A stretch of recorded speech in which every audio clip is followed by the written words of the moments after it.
حدیث collection part 5 عذاب قبر کے ثبوت کا بیان 7 حدیث۔ بسم اللہ الرحمن الرحیم۔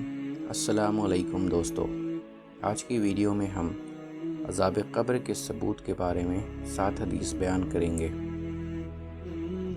حدیث نمبر 1، حضرت ابو ہریرہ رضی اللہ عنہ سے روایت ہے کہ رسول اکرم صلی اللہ علیہ وسلم نے فرمایا، جب کسی میت مر جانے والے شخص کو قبر میں دفن کر دیا جاتا ہے تو اس کے پاس کالے اور نیلی آنکھوں والے 2 فرشتے آتے ہیں، جن میں ایک کو منکر اور دوسرے کو نکیر کہا جاتا ہے۔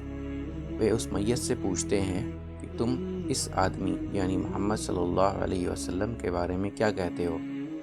اگر وہ مومن ہے تو کہے گا، میں گواہی دیتا ہوں کہ اللہ کے علاوہ کوئی حقیقی معبود نہیں ہے اور محمد صلی اللہ علیہ وسلم اس کے بندے اور اس کے سچے رسول ہیں۔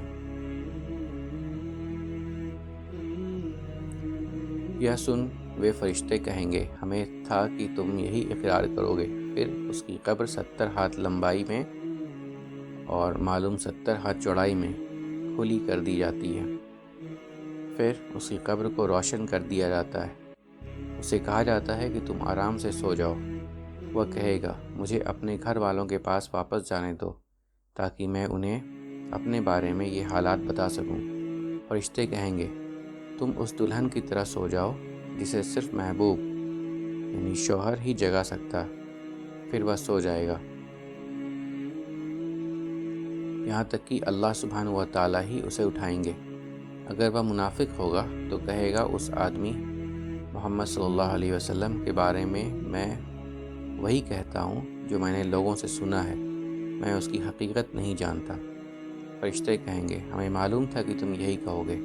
اس کے بعد زمین کو سکوڑ جانے کا حکم دیا جائے گا تو اس کی قبر اس قدر سکڑ جائے گی کہ اس کی دائیں پسلیاں بائیں طرف اور بائیں پسلیاں دائیں طرف نکل جائیں گی، اور اسی طرح وہ ہمیشہ عذاب میں مبتلا رہے گا یہاں تک کہ اللہ تعالیٰ اس کو اسی جگہ سے اٹھائیں گے۔ ترمذی۔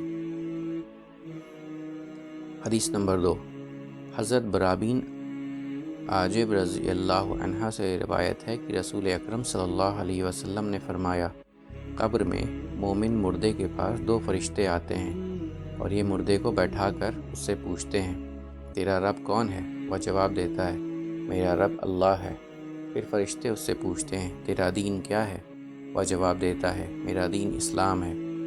پھر فرشتے اس سے پوچھتے ہیں، جو آدمی اللہ کی طرف سے تم میں بھیجا گیا تھا وہ کون ہے؟ یہ جواب دے گا، وہ اللہ کے رسول ہیں۔ پھر فرشتے اس سے سوال کرے گا، تجھے کیسے معلوم ہوا؟ وہ جواب دے گا، میں نے اللہ تعالیٰ کی کتاب کو پڑھا، اس پر ایمان لایا اور اس کو سچا تسلیم کیا۔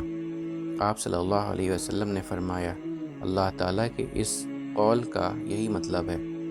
ترجمہ، جو لوگ ایمان لائے، اللہ ان لوگوں کو ثابت قدمی، مضبوطی اور قدموں کا جمنا عطا کرتا ہے۔ سورہ ابراہیم آیت نمبر 27۔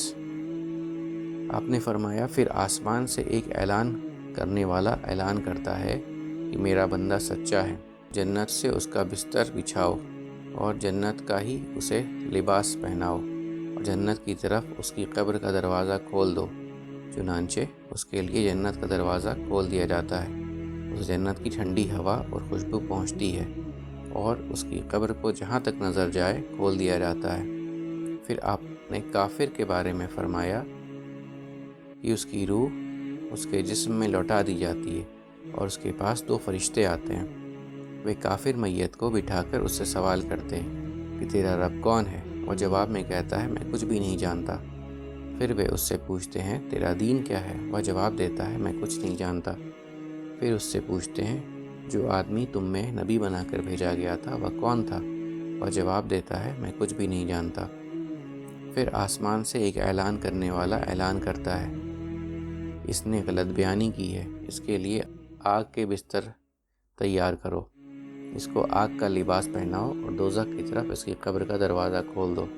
پھر آپ نے فرمایا، دوزخ کی طرف دروازہ کھولنے کی وجہ سے اس کو آگ کی گرمی اور زہریلی گرم ہوا پہنچتی رہے گی اور اس کی قبر اس پر اتنی تنگ ہو جائے گی کہ اس کی دائیں طرف کی پسلیاں بائیں طرف اور بائیں طرف کی پسلیاں دائیں طرف نکل آئیں گی۔ پھر اس پر ایک اندھا اور بہرا فرشتہ مقرر کیا جائے گا جس کے پاس لوہے کا ایک ہتھوڑا ہوگا۔ اگر اس کو کسی پہاڑ پر مارا جائے تو وہ بھی مٹی بن جائے، چنانچہ وہ فرشتہ اسے اتنی طاقت اور زور سے مارے گا کہ اس کی آواز انسانوں اور جنات کے علاوہ پورب و پچھم میں موجود تمام مخلوق سنے گی اور وہ اس مار کی وجہ سے مٹی بن جائے گا۔ پھر اس میں روح واپس لوٹائی جائے گی۔ ابو داؤد۔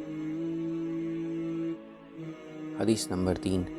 حضرت عثمان رضی اللہ عنہ سے روایت ہے کہ رسول اکرم صلی اللہ علیہ وسلم جب میت کی تدفین سے فارغ ہو جاتے تو قبر پر کھڑے ہو کر فرماتے، اپنے بھائی کے لیے مغفرت اور ثابت قدمی جماعوں کی دعا کرو کیونکہ اب اس سے سوال کیا جا رہا ہے۔ ابو داؤد۔ حدیث نمبر 4۔ حضرت ابو سعید خدری رضی اللہ عنہ سے روایت ہے کہ رسول اکرم صلی اللہ علیہ وسلم نے فرمایا، کافر کی قبر میں اس پر 99 بہت ہی زہریلے اور بڑے بڑے سانپ مسلط کیے جاتے ہیں جو قیامت تک اسے ڈستے رہیں گے، اور وہ اس قدر زہریلے ہوں گی کہ اگر ان میں سے کوئی سانپ بھی زمین پر پھونک مار دے تو زمین کبھی سبزی یعنی ہریالی اگانے کے قابل نہ رہے۔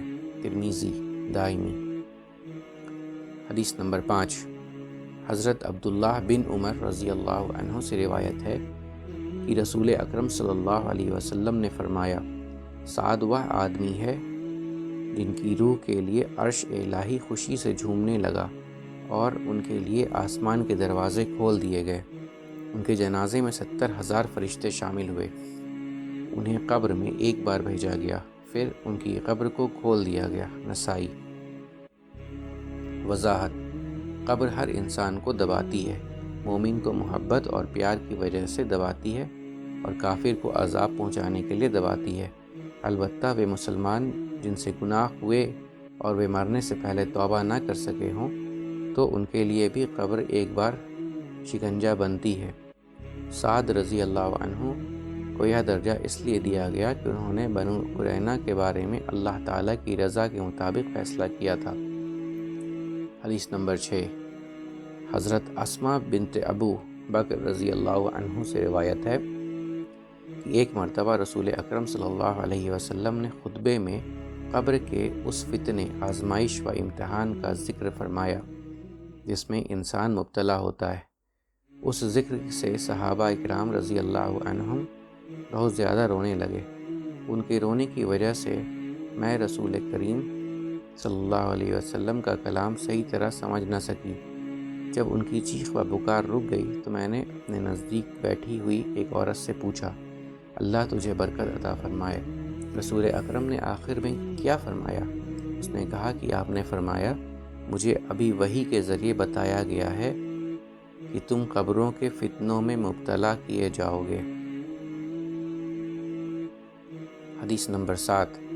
حضرت جابر رضی اللہ عنہ سے روایت ہے کہ رسول اکرم صلی اللہ علیہ وسلم نے فرمایا، جب نیک میت کو قبر میں دفن کر دیا جاتا ہے تو اس کے سامنے سورج کے چھپنے کا منظر ہوتا ہے اور وہ اٹھ کر بیٹھ جاتا ہے، اپنی آنکھیں ملتا ہے اور فرشتوں سے کہتا ہے کہ مجھے چھوڑ دو تاکہ میں نماز پڑھ لوں۔